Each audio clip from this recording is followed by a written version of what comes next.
Good morning everyone! Today is Saturday here in Canada at maganda ang panahon dahil nag-i-snow siya ngayon mga bes, mga be. So, pambansang kikay is here. Kung may pambansang kolokoy ng USA, mayroon din pambansang kikay ng Canada. At ako po yun!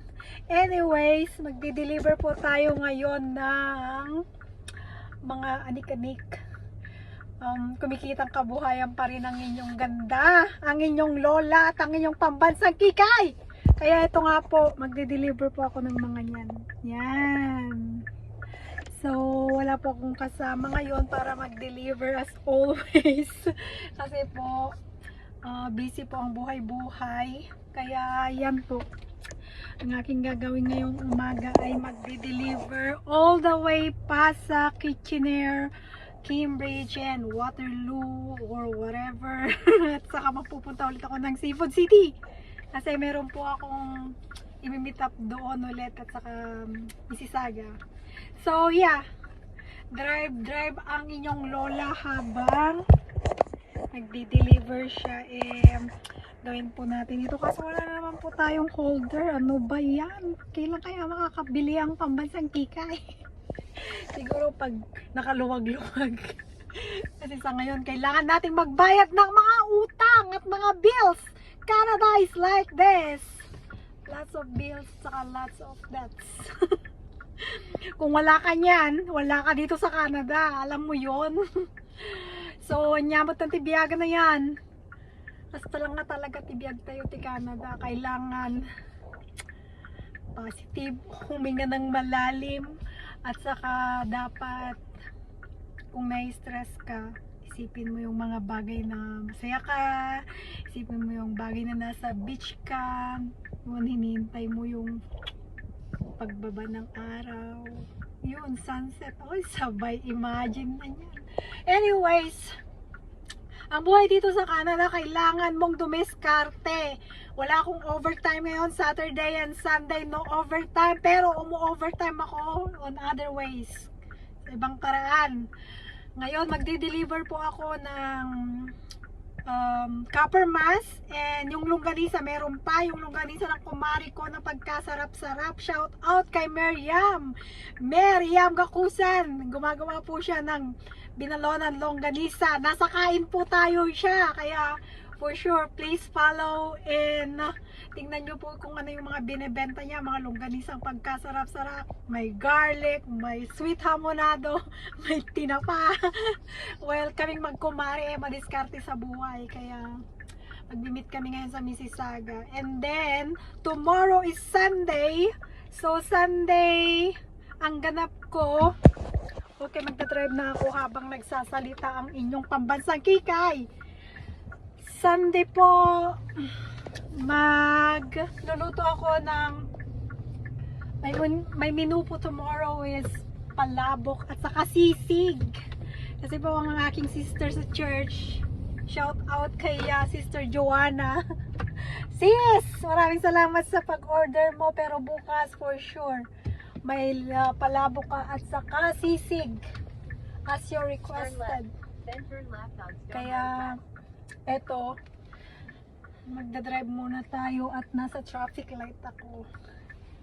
Yun po ang aking diskarte ngayong Sabado at Linggo kasi wala po tayong overtime sa kumpanyang aking pinapasukan. Anyways, madiskarte ang inyong pambansang kikay, kaya go lang ng go para may pambayad tayo ng bills at mortgage at kung ano-ano pa. Kasi umutang po tayo kaya dapat nating bayaran. Ayun na niya, mata na yung tibiyag ti Canada na po. Akala nyo ako lang may utang. For sure nakaka-relate din yung mga iba dyan, lalo naman nandito sa Canada. Ay, biyag kaya po ti Canada. So habang nagdadrive po tayo, tuloy po tayo sa pagbablog. Eto, sa ngayon, nagdadrive ako, papunta ako ngayon ng Kitchener, yung unang dideliveran ko ng copper mass at longganisa. And then after here, punta po ako ng Cambridge. Habang may nag-o-order, go ng go! ang buhay ko. Wala kasi ako makausap habang nagdadrive, kaya kayo muna ang makakausap ko.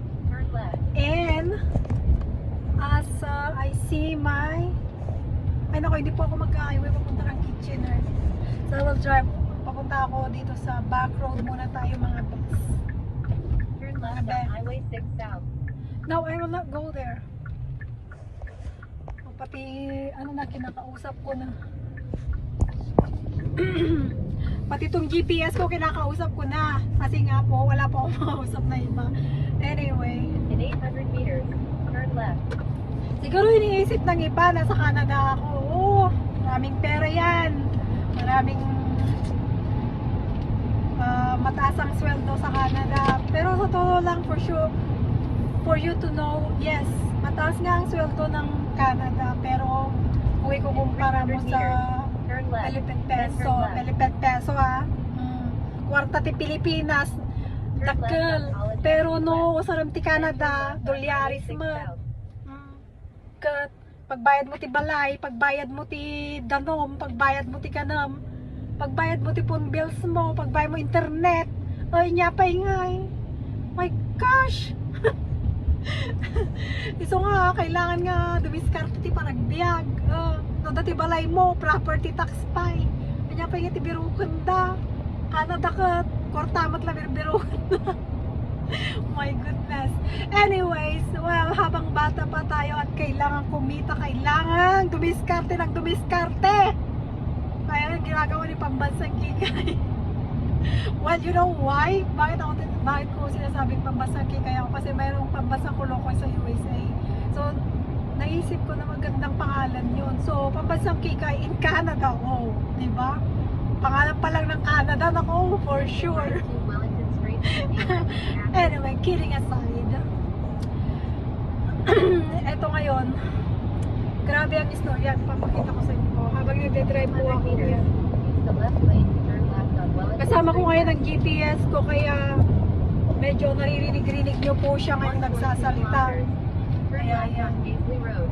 No, I will not go back to highway, so I'll stay here, okay? Anyways, wala pa akong holder, so ngayon, meron akong phone holder.